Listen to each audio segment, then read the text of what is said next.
Cool. Thanks for that, George. All right. Sweet. So, Do it just if make you're sure. comfortable, but if it's a simple put two clips together, I'll do that for you. See how we go with this. I'll run it through quickly. So, It's good practice, mate. indeed. Just don't be so Cool. nervous. All right, cheers, guys. Thank you very much for joining me today. So we're running a training session as discussed earlier. So we're going to be looking at how to pour a lager. So as opposed to things like ales, Hefeweizens, nitrogenated stouts. Every beer gets its own pour, and lagers particularly being arguably the most popular style in the world. It's worth our while knowing how to do it well. The way that we pour the beer, obviously it has a lot of ramifications for how it presents to the customer, but also for us, we're trying to minimise waste. We're also trying to maximise the quality of the beer. So it's a lot of things that can be that can go wrong, but it's pretty easy to get it right. And especially both of you guys poured plenty of pints before, plenty of beers, so it's just a refresher so that we're all on the same page. Really, the foam, particularly on a lager like ours, reflects the quality of the beer as well. So the foam being a sort of function of the protein content of the beer, it's like a meringue. Really helps if we can show it off. Also has plenty of aroma in there. It insulates the beer from the outside elements, both oxygen and heat. So we're going to pour a couple off today. Before that though, I'm going to show a quick tutorial we've got on just a YouTube video on how to pour a beer. I'll just show that to you guys here. Forgive the 90s rock and techno music, but the rest of it holds up. There's an art to pouring a draft beer correctly. Your main objective is to get a nice foam head of at least 1/2 an inch. That foam should go to the top of the glass, of course. The foam head makes the beer look fresh, it releases the aroma of the beer, and it releases carbonation to prevent that filled up feeling. It satisfies your customers and also increases revenue and profitability. If you don't think knowing how to pour a beer right affects your tips, imagine how you'd feel if you paid good money to have this beer served to you. Not very appealing. So, let's take a look at how to pour a great tasting, good looking glass of draft beer. Start by rinsing the glass in cold water. This brings the glass closer to the temperature of the beer, which helps you get the right amount of foam. Hold the glass at a 45-degree angle, about an inch below the faucet. Never bury the glass in the faucet. That causes beer to back up into the faucet. Then you get a yeast buildup in the faucet, which can cause pouring problems and affect the taste of the beer. This could lead to lower sales and lost customers. Grab the tap just above the faucet, like this.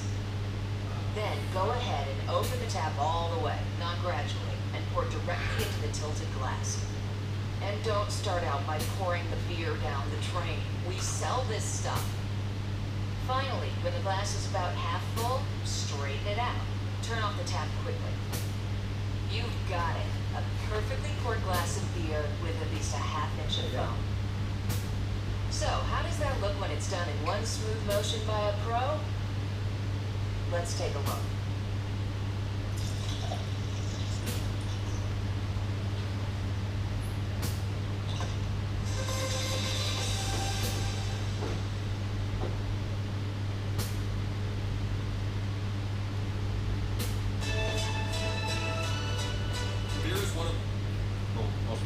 Guys, I'm sorry, we're just doing a training video at the moment, so we'll be we'll be back online soon. I just want to say, Jeff. He'll be around a sec. Cheers, Frank. Cool, alright. Thanks guys for watching that video. Pretty much preaching to the choir. You guys are already familiar with it, but it's just a refresher. Also shows more than one way to skin a cat. That one's slightly more profit driven than what we are here. We're more quality focused. When they're saying don't send any to drain beforehand, we don't mind doing that because it just gets rid of that little head of warmed foamy beer out of the tap before we pour. Obviously, like when we've got higher traffic, we don't need to worry about it so much. But for the purposes today, we probably will knock it out a bit, at least for the first one or two. So now we're going to move on. I'm going to demonstrate first how we pour the lager into the glass. So we've got our glasses here. I've got them all prepared and rinsed. They're all nice and clean. I want to make sure we've got no lipstick marks, no grease or anything like that. It's going to cause foam collapse. Also, we don't want any dust in there. It's going to cause nucleation points. It's going to cause undue foaming. So, we'll get going now. So, first of all, we're going to hold it at the base of the handle, place the glass 45-degree angle under the tap, or straight on, and then, so we've got a nice foam going, and then just towards the end, just going to bring it up to vertical, just before the end, switch it off. So now that one, I dare say in Europe that would be fine, but being in Australia, probably going to get accused of giving them an ice cream, so feel free, we can top it up. From a presentation perspective, we want it to just have a bit of a dome just above the meniscus, like that. It's nice and clear, here's the well presented, and then it's good to go for the customer. So, nice and simple there. Any questions on that at all? It's all pretty straightforward. Any variations that you guys have experienced in your times? Only, knowing the taps and the characteristics of it. Yes, sometimes, as you said, you do need to clear the warm beer out. Yep. Whether the glass is nucleated, how cold it is. And I think it's also, from my experience, observing the carbonation and how heady the beer is pouring when you first pour it. Yep. Then you can make your minor adjustments. And that does sometimes help with creating the perfect size head, not having a head that's too big. But yeah, no, 100%. I mean, definitely the point of different taps or different beer, the same beer differently. It's absolutely a big thing. So yeah, pretty much. I'll just do it one more time just for clarity, just to show it. But really, so make sure it's not touching, and then just 45-degree angle, and then when you're about halfway up, maybe a bit later with this one because it's got plenty of carbonation on it, bring it to the vertical, and just let it sit there, let it clear up. If you do want to let it rest in this stage as well, it does have the benefit of drying out the head a little bit so that when if you do top it up, it does come up above the lip nice and neatly. does nicely. Yeah, and it gives you also time if you do need to sort of, like if you want to sort out the payment, all that sort of thing with the customer, they're not going to mind if at the end of it, they've got a perfect pour in front of them. So there are some there. And now comes the fun bit. I'm going to swap over. You guys are going to come around here and have a crack.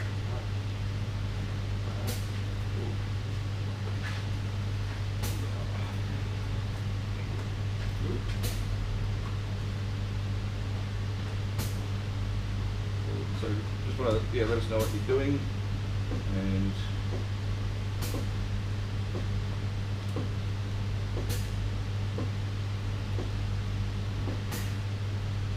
beautiful, excellent. Yeah, so it's really lovely, and yeah, just I think the general rule of thumb is about 1 inch of foam on top. It's all right, and especially because we've got more European style, we're not doing the Aussie thing of just like sort of having a fingernail's worth of foam on top. We want to actually show it off a little bit more, especially because our beer actually can hold and have a bit more head retention than most other beers. That's much nicer. Yeah, I understand why this one is. We know the glycol is not a temp, so that is also contributing to it. Yeah, that's but, it. Yep, easy, nice one. It's not bad. Yeah, so that's really good. So yeah, Dunk, you're up. So we start. So you don't want a watery beer. Nope. 45-degree angle. Might have been a bit too gradual.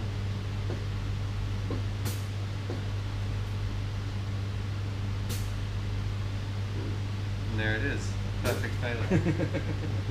That's alright, we can just, you can start again if you want. Do one more? Yeah, by all means. I've noticed that too, if the taps aren't cleaned properly, if you get a build-up of yeast or any film or oils inside the tap, that can cause an extra point of nucleation, Definitely. which can promote overheatness. Yep. Right. That's it. So we'll go again. 45-degree angle. Straight on. Yep. Awesome. I'm watching it as it goes up, and I'm happy with the amount that's in there. Cool. Nice. Yep. Do that. Fantastic. Take payment. Yep. Let it dry. top it up slightly, and Yep. she'll be grand. Fantastic. Cool. All right. Excellent. So. Do that.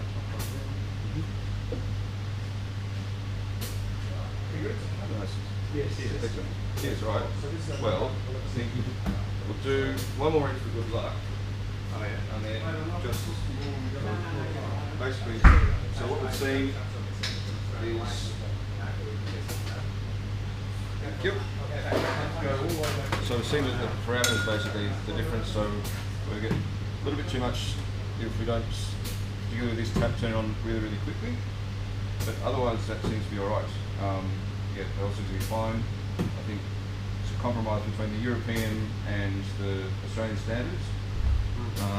So we're just going to do one more go, straight on.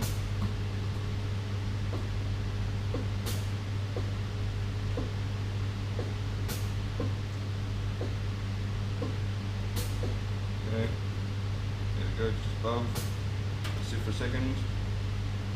And bring that just a bit back up.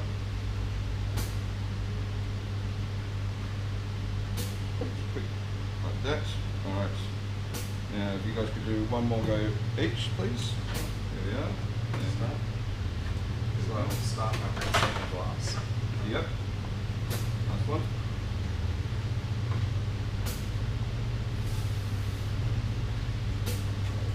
Now,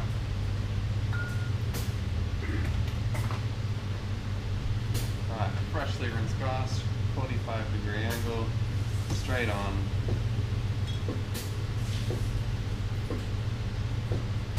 Make sure this goes up. Happy with the amount so far. Cool. Stop it just as it reaches the top. Let it dry. Yep. Think about my place in the universe for a little bit. Always helps. I wonder what 5 pounds actually. Yeah, I want to know. The top up on and aesthetic. Beautiful. A lot of drops. so I've got my freshly rinsed in cold water glass, as you can see, nearly Yep. frosted. Yeah, lovely. Nice touch.